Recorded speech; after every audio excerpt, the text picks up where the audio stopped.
Buenos días, nosotros somos el grupo número 4, compuesto por Andrés Felipe Cabezas Cárdenas, José David Cardoso y Manuel Daza Restrepo.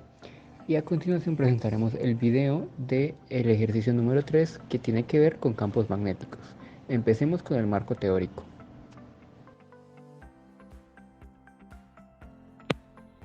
Campo magnético. Es una descripción matemática de la influencia magnética de las corrientes eléctricas y de los materiales magnéticos. El campo magnético está especificado por la dirección y la magnitud, de tal forma que es un campo vectorial. Específicamente, el campo magnético es un vector axial. Los campos magnéticos se producen por cualquier carga eléctrica producida por electrones en movimiento y el movimiento magnético intrínseco de las partículas elementales asociadas con una propiedad cuántica fundamental.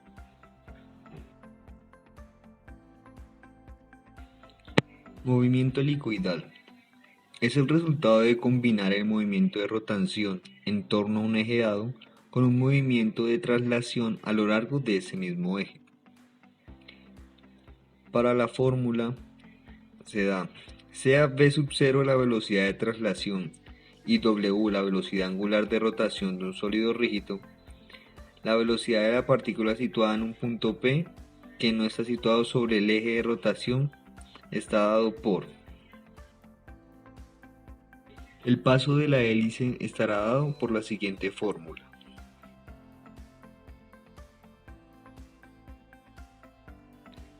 Frecuencia de resonancia.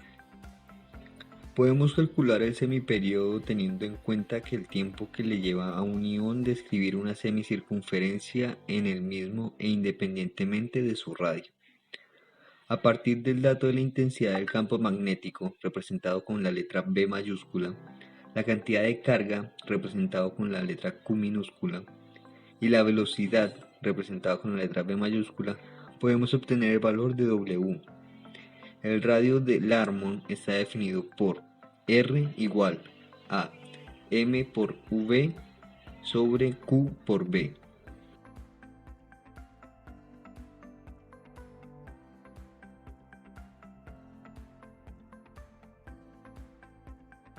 Teniendo clara toda la fundamentación teórica para la realización del ejercicio, procedemos a la solución. Este es el ejercicio planteado, el cual dice: un campo magnético uniforme de magnitud 0.15 Tesla está dirigido a lo largo del eje positivo de X. Un positrón que se mueve a 5 por 10 a la 6 metros sobre segundos entra al campo siguiendo una dirección que forma un ángulo de 85 grados con el eje X. Se espera que el movimiento de la partícula sea helicoidal y a partir de este enunciado nos piden calcular a. el radio de la hélice, b. la frecuencia de rotación en el campo y por último c. el paso de la hélice. Ya una vez habiendo leído el enunciado nos dan ciertos datos que nos van a servir para la solución del ejercicio, como es la dirección del campo, que es a lo largo del eje positivo de las X. Además nos dicen que el campo es uniforme y nos dan la magnitud del mismo y nos dan una breve introducción pues al concepto de partículas, dándonos la velocidad con la que entra la partícula al campo y el ángulo que forma con respecto al eje X. Esta es la figura número 1, la cual nos representa el enunciado anteriormente planteado. Aquí vemos en la dirección que lleva el campo magnético, que es como se mencionó anteriormente en el eje positivo de las X. Vemos el vector velocidad y el ángulo que forma la partícula cuando entra al campo magnético. Bueno, en este ejercicio nos tenemos que concentrar en dos movimientos que se van a ver. El primer movimiento es un movimiento traslacional y este va asociado al paso, y el segundo es un movimiento circular, pero también tenemos que preguntarnos qué es lo que causa este movimiento. Entonces, como el único campo que hay es un campo magnético, la fuerza que se va a ver como incluida en este ejercicio es la fuerza magnética. Entonces, con la figura que vamos a ver a continuación, vamos a explicar cómo la partícula se va a ver alterada por la fuerza magnética del campo magnético. Esta es la figura número 2, la cual representa pues el mismo enunciado, pero simplemente viéndolo como desde otra perspectiva. Y lo que vemos aquí es cómo entra la partícula en el campo magnético y lo que va a hacer la fuerza magnética, la cual va en la misma dirección del campo, es decir, en el eje positivo de las X, es que va a hacer que la partícula comience a dar una serie de círculos formando un movimiento helicoidal. ¿Y a qué se debe esto? Esto, para que se cumpla, principalmente debe suceder que la velocidad debe ser ortogonal al campo magnético. Pero también tenemos que tener en cuenta que la velocidad en este caso va a tener dos componentes, una componente en el eje Y y una componente en el eje X. La componente en el eje Y se va a ver asociada al movimiento circular de la partícula y va a ser perpendicular al campo. Y la componente en el eje X va a ser paralela al campo y se va a ver asociada al movimiento traslacional de la partícula. Entonces, ya teniendo claro que la velocidad va a tener dos componentes, vamos a hallarlas para tener una mejor claridad. Entonces aquí tenemos el plano cartesiano, un plano de y, x. Y vemos que la velocidad entra en esta dirección. Va a tener una componente en el eje x, una componente en el eje y. Teniendo en cuenta que aquí va a estar el ángulo. Un ángulo θ que sabemos que su valor es de 85 grados. Entonces vemos que en este caso la componente de la velocidad en el eje Y, pues por trigonometría, sería la velocidad por el seno del θ, un seno de 85. Y la componente en el eje X va a ser la velocidad por el coseno de θ, el coseno de 85.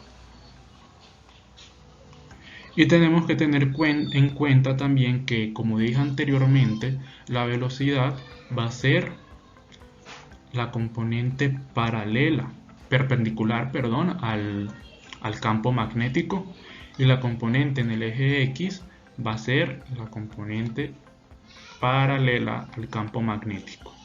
Ya teniendo en cuenta todo esto, vamos a proceder a la solución del ejercicio.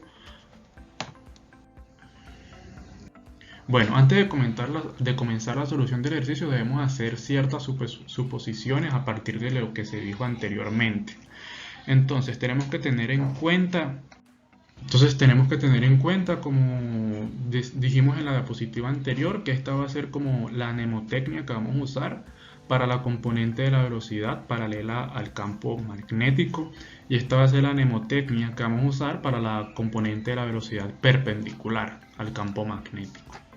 Vemos que la suma de estas dos componentes, de la componente perpendicular y la paralela, va a ser igual a la velocidad total, y a partir de esto, reemplazando, tenemos que la dirección de la fuerza magnética va a ser igual a la carga del positrón por la velocidad perpendicular, producto cruz del campo magnético. Bueno, como anteriormente se mencionó, sabemos que la componente perpendicular al campo magnético es la que va a ir asociada al movimiento circular de la partícula. Por tanto, es la que va a definir el radio de la hélice. Y además tenemos que tener en cuenta ciertos datos teóricos que debemos saber acerca del positrón. Tenemos que su masa es igual a 1.67 por 10 a la menos 27 kilogramos, y además que su carga es igual a 1.6 por 10 a la menos 19 coulomb. Entonces, como anteriormente se explicó, sabemos que la velocidad tiene dos componentes y las hallamos en la anterior diapositiva, teniendo en cuenta que la componente paralela era la componente en el eje X, era igual a la velocidad por el coseno de 85, que eso sería igual a 4.35 por 10 a la 5 metros por segundo a la menos 1, y que la componente perpendicular, es decir, la componente en el eje Y, iba a ser igual a la velocidad por el seno de 85 grados, que eso sería igual a 4.98 por 10 a la 6 metros por segundo a la menos 1. Bueno, aquí procedemos a realizar todos los enunciados propuestos en el ejercicio, y para esto hay que tener ciertas ecuaciones claras que se mostraron en la fundamentación teórica del enunciado. Vemos que esta es la primera ecuación, la cual describe el radio de la hélice, la cual dice que el radio es igual a la masa por la velocidad, pero hay que tener en cuenta que esta velocidad va a ser la velocidad perpendicular al campo magnético, porque esta velocidad es la que va asociada al movimiento circular de la partícula y por tanto va a describir el radio de la hélice sobre la carga del positrón por el campo magnético que nos dan en el enunciado. Ya sustituyendo todos estos valores nos arroja un resultado que nos dice que el radio de la hélice es igual a 3.46 por 10 a la menos 1 metros. Continuando con el inciso B, que es la frecuencia de rotación en el campo, tenemos que la frecuencia se ve demostrada por una ecuación que nos dice que es igual a la velocidad sobre el radio de la hélice. Pero también podemos despejar la velocidad de esta ecuación anterior que se usó en el inciso, en el primer inciso, y nos queda que la velocidad es igual al radio por la carga del positrón por el campo magnético sobre la masa del positrón. Despejando y sustituyendo esta velocidad en la ecuación de la frecuencia de rotación en el campo, tenemos esto, que es lo que vemos acá. Probemos que hay valores iguales tanto en el numerador como en el denominador, que en este caso sería el radio de la hélice, y se pueden cancelar. Y como resultado tendríamos que la frecuencia de rotación en el campo sería esta ecuación que nos dice que la frecuencia es igual a la carga del positrón por el campo magnético sobre la masa del positrón. Ya sustituyendo estos valores tenemos que la frecuencia de rotación en el campo es igual a 1.44 por 10 a las 7 radianes sobre segundos. En esta última diapositiva procedemos a hallar el paso. El paso de la hélice es la distancia que avanza la partícula en la dirección del campo mientras da una vuelta completa. Este se ve representado por la siguiente ecuación, que nos dice que el paso es igual a la velocidad por el periodo de giro, pero tenemos que saber a qué es igual el periodo de giro. Entonces sabemos que la velocidad angular es igual a 2pi por la frecuencia, pero a su vez también sabemos que la velocidad angular es igual, que la frecuencia es igual a 1 sobre el periodo. Por tanto, la velocidad angular simplemente quedaría igual a 2pi por 1 sobre el periodo. Despejando ya el periodo, nos quedaría esta ecuación que nos dice que el periodo de giro es igual a 2pi sobre la frecuencia, que fue la que hallamos, el valor que hallamos anteriormente en el inciso B. Ya sustituyendo los datos del periodo de giro, nos queda que el paso es igual a la velocidad. En este caso debe ser la velocidad paralela, porque sabemos que es la que va pues orientada con el paso. Y entonces tenemos que sería igual a la velocidad por 2pi sobre la frecuencia. Ya sustituyendo estos valores, como los vemos acá, nos arroja un resultado y nos dice que el paso de la hélice es igual a 18,97 por 10 a la menos 2 metros. Y esta es la solución del ejercicio y a continuación procedemos al análisis del mismo enunciado.